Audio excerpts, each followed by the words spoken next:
YouTube comment section, the movie. You're watching Beyond the Triller's review of The Purge Anarchy. You know how dangerous it is. This won't bring him back. It won't make you feel any better. Don't do this. It's late. You need to leave. Your government thanks you for your participation. There's an unwritten purge rule. We don't save lives. What is this? Tonight we take lives. We can't have any interference. Just drive. Stick to the plan. We can't have heroes. No heroes. If all crime really was legal for 12 hours, would people participate? That morbid question is what made the first Purge so compelling, elevating it above your standard horror flick. But where can a sequel go? How about outside? Yes, while the action of the first film was confined to a single family in a single house, this sequel takes the action to the streets, exploring how different people from different walks of life deal with the purge. And as a result, The Purge Anarchy boasts a diverse cast, whereas horror movies in the past have tended to be lily white, and the single black guy always dies first. Here, Carmen Ejogo and Zoe Soul have lead roles, while Michael K. Williams plays a key role. But what about star power? The first Purge starred Ethan Hawke, hot off of Sinister, both for producer and longtime friend Jason Blum. Here, The Purge Anarchy's biggest star is Frank Grillo, best known to audiences for his work on Prison Break, as well as Crossbones in this summer's Captain America: The Winter Soldier. Is The Purge Anarchy and Blum actually getting in on the ground floor with Grillo? Aside from the Marvel gig, word is he'll also star in the upcoming Hollywood remake of Indonesia's The Raid, a cult hit worldwide, which means a lot of fans to potentially anger. Yes, The Raid could go either way for Grillo. Back to Blum, if he can make this work, it would be the horror producer's third franchise after Paranormal Activity and Insidious. Refreshingly like Christopher Nolan, he's one of the few people in Hollywood actively employing male actors in their 40s and up. Case in point, it was recently announced that Dermot Mulroney will take over for Patrick Wilson with Insidious Chapter 3. Purge writer-director James DeMonaco is also 40 plus, and it's thanks to Blum that he's been able to upgrade to writer-director after working solely as a screenwriter on The Negotiator, Assault on Precinct 13, and Spike TV's The Kill Point. Blum has also been inventive with promotion for The Purge Anarchy, as fans were invited to participate in a live experience as The Purge breakout toured the country earlier this summer. So as the horror genre gets more crowded and competitive, can a smart contender with a strong message survive? Remember in A Christmas Carol when the ghost of Christmas future shows Scrooge what will happen to him and everyone he knows if he doesn't deviate from his current path? Well, I feel that The Purge Anarchy is our vision of the United States future if we don't deviate from our current path.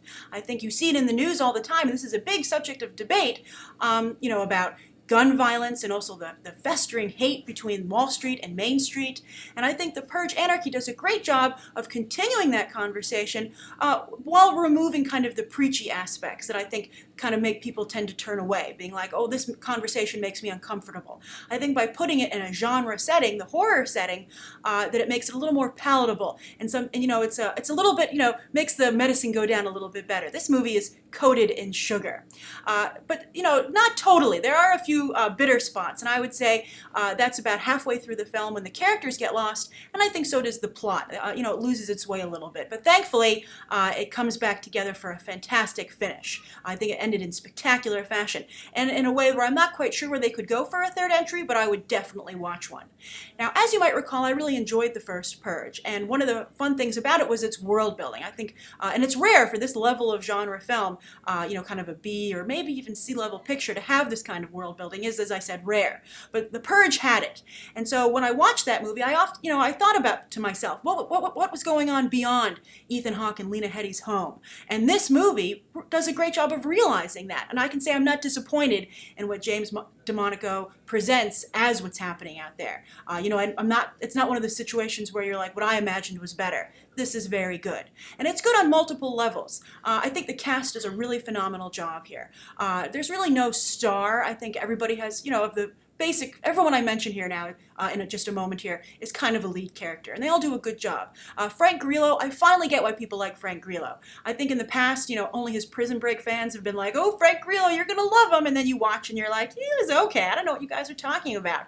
But now I see it, and I think he might be a very interesting choice for the raid indeed. He does a good job with the action here, but he also has a good, he's not just like, no offense, I'm sorry, Gina Carano, but Gina Carano delivers in the action, but she just doesn't have the acting talent to deliver a full body performance. Frank Grillo does.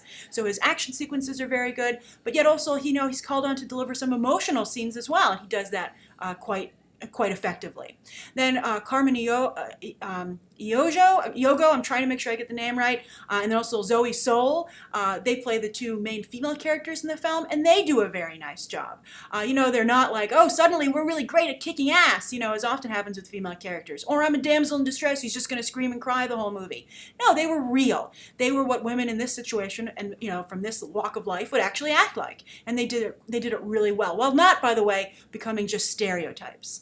And as for Michael K. Williams, he has a very small role, but I think he's cast quite effectively because he has a strong relationship already with audiences, a persona, and this movie kind of taps into that to kind of allow his character to be more fleshed out than the script really fleshes him out.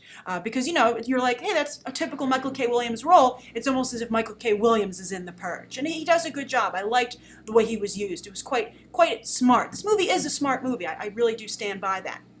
And also, I have to give a shout out to the actors who played the people who were purging, the one percenters, because they could have gone over the top or not done it, or just been a little bit too theme parky. There are often these experiences these days where you can be, go into a theme park and these people chase you around. I'm sure you've tried it. It's okay. I've done it a few times.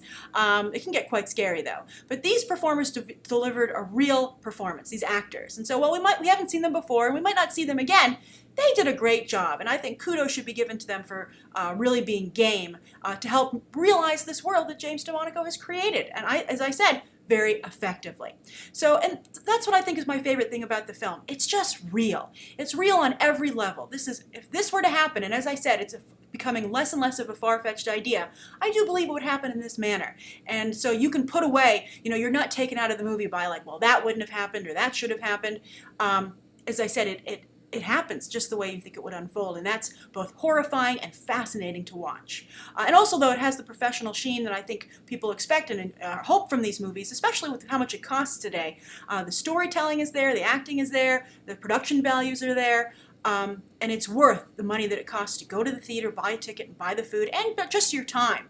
I recommend this movie, particularly if you enjoyed the first Purge. But if you're at all concerned about maybe the way that things are going in this country, about violence and gun violence and the hate between the class warfare, and you maybe see yourself going down that path, go and take a visit to a very scary future, and maybe this is something everybody should see. Maybe the Purge Anarchy should be required viewing. What do you think? Did you like the film? What do you think of it from a social, a message perspective? And what do you think of it from an entertainment point of view? What do you think of Frank Grillo? And do you agree with me with my Ghost of Christmas Future analogy? Thank you so much for tuning in. I hope you enjoyed my review, and you can check out some more episodes right now.